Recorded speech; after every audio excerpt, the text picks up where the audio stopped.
celebrate music, celebrate being a rock star. We've all got a little bit of rock star in us. It's funny, right? Because if it is actually a decent story, you can't really talk about it. Well, luckily we are sold out. So yeah, don't bother, come.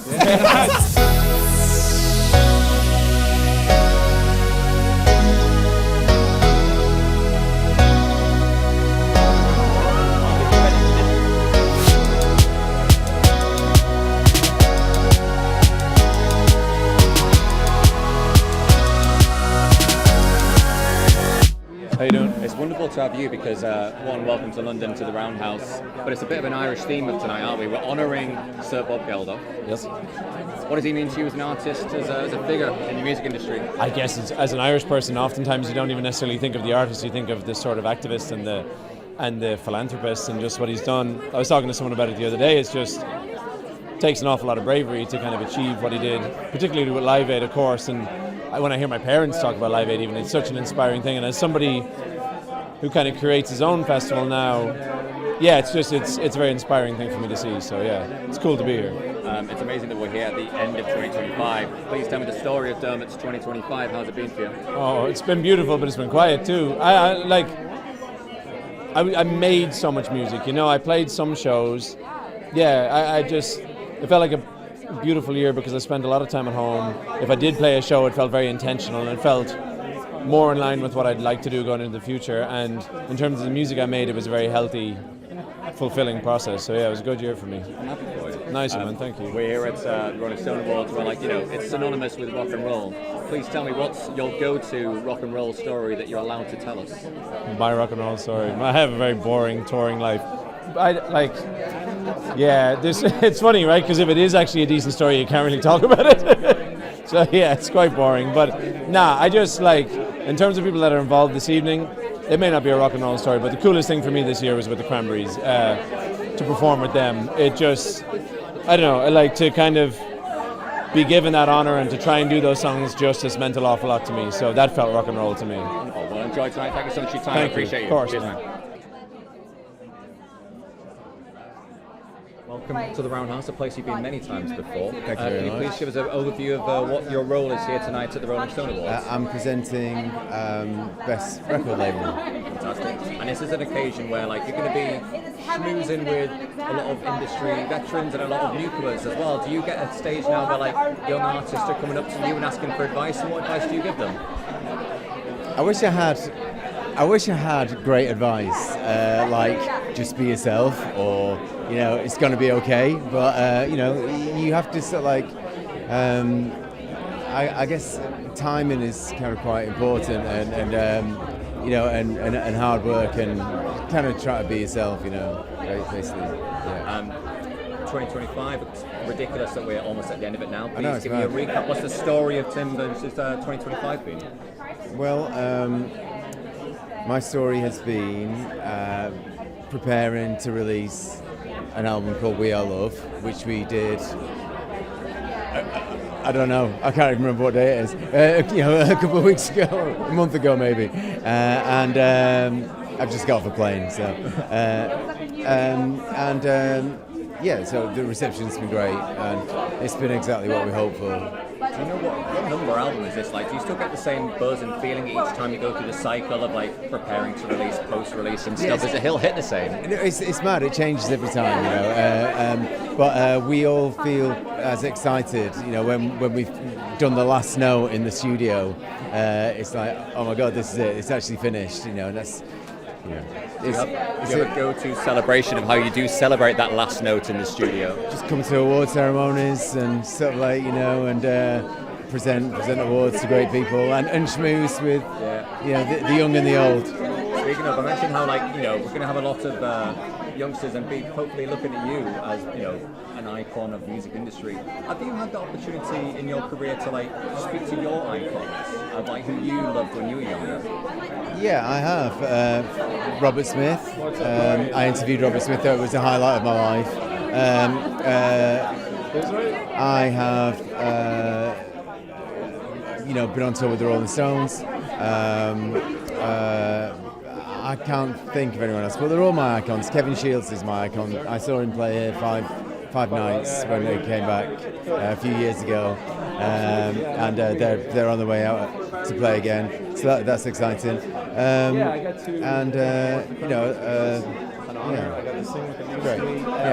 And finally, let's give a bit of a plug. When are we performing here? When are we touring? What dates should the people know about? Well, we're playing at the Roundhouse in December. It's sold out, but it's still great to plug it. All right, thank you so much. I appreciate you, and have fun tonight as well. Thanks, man. Thanks so much. Take care.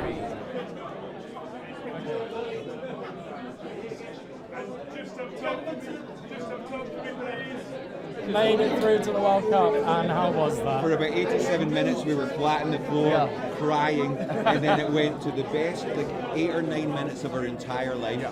And it's stunning. It's stunning. 28 years, man. I'm still exhausted. And actually, every English person we've met has been so kind about it. So thank you, because we're so unkind about the English team. So it means a lot to us. But yeah, anything's possible, Will. I know. Where were you? Were you together? We were all together. We were watching the television in an apartment we're renting, and the highs and the lows were unlike anything we've ever witnessed in our lives. So thank you, Scotland. Thank you so much. Thank you, football. Thank you, football. Thank you, football. Amazing. And back to the boring stuff. You're nominated for the Live Act Awards this evening. You're bringing Fatigue to the UK arenas in January. What can we expect from the show? What's going to be new? What can we expect? We're kind of building the show from the ground up for this new record, and we're changing how we arrange things on stage, literally where we're going to be geographically. And you know what? I don't want to give too much away, but we've got a really stunning stage set. It's very kind of theatrical. It's going to be next level. And it's been nice to spend a couple of months working on it, actually, so we've been percolating for a while. And it's hopefully going to be this dramatic, intense, and most fun, Biffy show anyone's seen. And away from your own music, what's a song that's defined your 2025? Ooh, defined 20. It's been all about the Biff. K-pop Demon Hunters, man. Yeah, That's the song that has followed us about all year. I woke up today singing that You song. did, I can't get it out of my head. Well, it's a good song, you know. It's a Mine's good the song. Killer Speaking Last Dinner Party. Nice. I just Nice. I can't get that song out of my head, and it's kind of been with me for the last little while. So yeah, that's what Great band. That's I'm so excited for all three of you. Oh. However, I know that you celebrated together watching that game. At what point do you think we should do the song? It was After about 3 minutes. the 98th. Yeah, something like that. As soon as we thought we're maybe going, we would have booked a studio that night if we could have. We've actually got the lyric for the chorus as well. So yes, things are flowing. It's maybe not as quite as straightforward as that evening. We would have done it and released it that night, but these are historic moments, and it would be amazing for all the UK if Wales went, and Northern Ireland and Republic. Obviously, you guys are in so early. You make it look so easy. But you know what? Imagine that if the whole nation and the whole island could celebrate and experience the same thing. So yeah, It's so good. well, soundtrack is going to be Scottish Live Aid. That's what it's going That to be. should be. Lulu, Annie. Capaldi, Spiteri. Annie Lennox. Yeah, Get them all. to be, like, I guess, humble for a second, if not you guys, then who would you like to write that song, to sing that song? You know what? This is it's quite niche, but there's a band called the Twilight Sad from Scotland, and they're probably the most definitively Scottish band with the subject matter. They're kind of quite dour, and I think they just have this soundscape that kind of signifies the wilderness and the landscape of Scotland, but with that crushing disappointment at its heart. And that's me being optimistic. But, You're gonna nail it, guys. You're gonna nail it. Don't worry. it'd be amazing. Or Lewis Capaldi, straight to the top of it. Lewis can nail it. Yeah. I'll pitch that to him when he arrives. Yeah, as well. thanks. Maybe you guys can get together tonight as well and like brainstorm some. Let's hope so. Yeah, Let's if hope you see a few Scotsmen in a room after a sporting event That's has what's gone well, happened. you will not believe it. Mate, we're here to celebrate Rolling Stone UK Awards tonight. You guys are up for Best Live Act. What are we expecting in terms of live music from yourselves in 2026? What are we looking forward to? What should we sell tickets to? I think we are. Well, luckily we are sold out. So yeah, don't bother. Come. Don't push it, it's fine. We spent all this year making records, and we've dipped our toes into the live arena a couple of times. Next year is all about going on tour. So next year will be all about live shows, and as I say, just travelling around, making those connections, and that's where the magic happens. You know, recorded music is incredible, but see when you share these experiences and your molecules change, that's what leaves a lasting impact. So we want to make memories in the new year. Lads, thank you so much for your time. Good luck tonight as well, and enjoy yourselves. Hope you Thank you very much. Appreciate it. Thank you. Have a good night. some fun, celebrate music, celebrate being a rock star. We've all got a little bit of rock star in us, so that's why I'm here, bringing it out. I don't usually dress like this on a Thursday night. Perfect. Yeah, I mean, it's just releasing music that's been in my phone for way too long. So I'm so close to it. My album comes out in 8 days. So I'm just enjoying the ride, you know? We're all just trying to figure it out. It's called Don't Tease Me with a Good Time. And it's the journey of grief to finding joy, which I think everyone goes through. Sometimes it's hard stuff that you have to face. I'm lucky that I can talk about it, make music about it, and help other people by being open about it. How are you doing? Oh, great, perfect. ITN News. Welcome to the Rolling Stone UK Awards. However, is this your second in 2 days of big schmoozy red carpet events? Yeah, in very different outfits and serious situations. Tell me the story of last night's Royal Variety. I think I saw you hugging royalty. Is that like a regular I didn't. To be honest with you, I've only just had a second to see that obviously was a moment shared between, for me, two mums that have gone through something similar this year. That, you know, I just wanted to tell her that I think it's amazing that she's gone through it publicly as I have, and I just know it isn't easy, and I just wanted to give her a hug, and it was a really lovely human to human moment, mum to mum. But yeah, last night was so beautiful. You know, it was honestly like a trippy school play with a big budget. You know, I'm standing next to Paddington Bear like, hello. But I sang a really important song about a friend of mine who took his life 7 years ago. And it's a song that was on my album that I hope can help people that feel alone, and for people that are left behind when they've lost people. It's important for me to make music that makes people feel something. Amazing. You mentioned albums coming up. Is it Yes. next week? Next week. Are the nerves kicking in? Are we excited? How are we feeling? Oh, What yeah. are we expecting? I don't know. I feel like I work my arse off. I give people what I can. If they like it, I've done all I can. If they don't, I can cook, so I'll try and do a bit of that. Jessie, You thanks so much for your time. Thank I appreciate you. Yourself and the band are playing tonight in tonight's proceedings. Yeah, so the guys had done a cover of Linger a couple of years back, and it kind of, I think it went really big for them, and that's how I first came across them. My daughter said, have you seen this? And discovered, you know, and then I started following the band. So never thinking I'd be playing with them a few years later, and yeah, I was asked to do it recently out of the blue, and on top of that then I found out we were getting this award tonight, so the combination of both was nice surprise. You've already been name-checked in an interview that I've done tonight. I was talking to Dermot Kennedy, who said one of his highlights of 25 was playing with yourself. Yeah.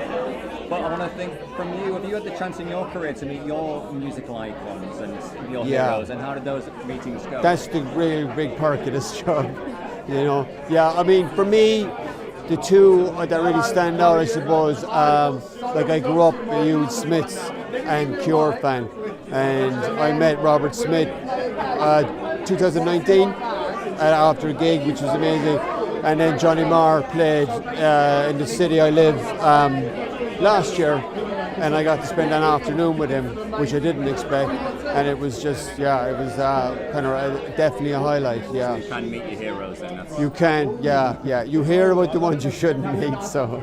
Like, I mean, it's amazing because you don't, like, you know, I don't know what icon really means, but, you know, it's a nice thing, and it was amazing to just kind of out of the blue be dragged back into this kind of stuff again. And yeah, I guess it just shows to you that you've done something right over the years.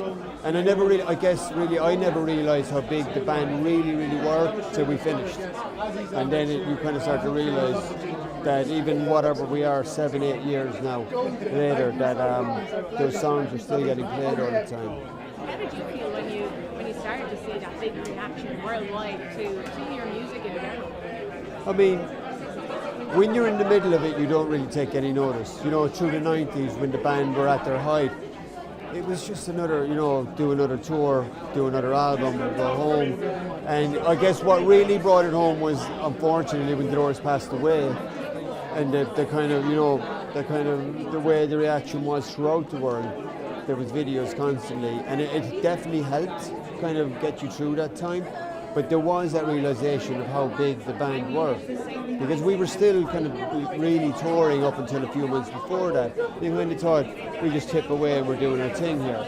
But yeah, I mean, it's in the years since that when I think back at it, I went, yeah, Jesus, we played, you know, like I think one of the biggest ones we ever did, we did Woodstock 2, sometime in the 90s, and you're going to realize we went there, we did it, and we left. And then you're thinking back, geez, I couldn't see where that crowd ended. You know, I don't know how many people were there. Things like that, and you're young as well, and you kind of, you know, you're not really thinking about things a whole lot. Yeah. So I suppose as well, it's kind of the beauty of the arts as well. It's that like you can create something in a room together when it's just the two of you. Yeah. Like having a back and forth of the creative arts that you so love, and then seeing the rest of the world resonate with it as well. Yeah. I was only saying to someone earlier today that, like, I can remember being in my bedroom in my parents' house, kind of gluing the few chords that are in Linger together before I brought it into the boys, you know, and you just literally you think like when you're 17, you're kind of strumming the few chords I knew together in that kind of rhythm, and suddenly, you know, whatever, God, 30-something years later, that song still gets played all the time. It's nice. It's better you don't know these things, obviously, because you put so much pressure on yourself, which is something I think happens bands as they go on anyway, because you have a hit and then there's a pressure to have another one. So there's something lovely about those first few years when you're kind of very naive about it all. And artists in general as well, because you're so attached to your emotions or your tools that you use to create. It just ends up being an extension. Exactly, yeah. Obviously, only a little while ago you were back on the Electric Picnic stage with Dermot Kennedy. What was that feeling like coming back on stage, and with Dermot Kennedy as well, who's an absolute superstar not only in Ireland but also everywhere? The whole point was to hear the songs live again after all the years, because we hadn't played them, you know, I guess 2018, early 2018, just, or sorry, 17 even, yeah. And yeah, just to kind of hit the opening chords to some of those songs, you see the reaction in the crowd, it's amazing, yeah. FOMO I had, I'm telling you. All right, thanks guys, bye. Hey, welcome. Got me looking at you. Yeah, got it. Welcome to the Rolling Stone Awards 2025. I heard you say, like, it's mad that we're here already. Tell me the story about Steve, about Dynamo's 2025. How's it been for you? This year's been amazing, actually. I went back on stage for the first time in many years, did a run of shows in Soho, which was super exciting. It's super exciting so much that I'm actually going back on stage in 2026, back to the same venue with a slightly updated version of the show. Amazing. Is that like a residency? When does the run of shows become a residency in a place? I don't know. I mean, I guess it's kind of a residency. This year I did 50 shows there. In February I've currently got in like 35 shows booked in. I might add some more. But yeah, I mean, it's a mini residency, so shall we say. Amazing, and I guess that's 2026, but tonight we're in the here and now. We're going to be surrounded by talented musicians, both legends and up and coming as well. How do you work the room when you go into a room like that? Do you go up to your idols and introduce yourself, or do you keep a cool distance?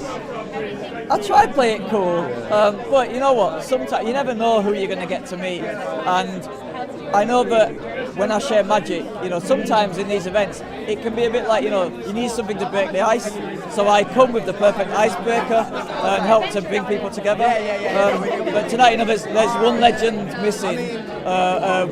Sad news about Manny from the Stone Roses and Primal Screen. Literally, I heard the news on the way here. It's quite a shock, really, because I've become good friends with the band over the years, and you know, like as a northerner, kind of to lose someone who's been so kind of monumental in my musical upbringing, it's quite tragic. So that's one legend that, you know, that hopefully will get honoured tonight in some way, shape or form. I hope that for all of us as well. Thank you so much for your time. Enjoy tonight as well. Cheers, man. Thank you very much. Appreciate it.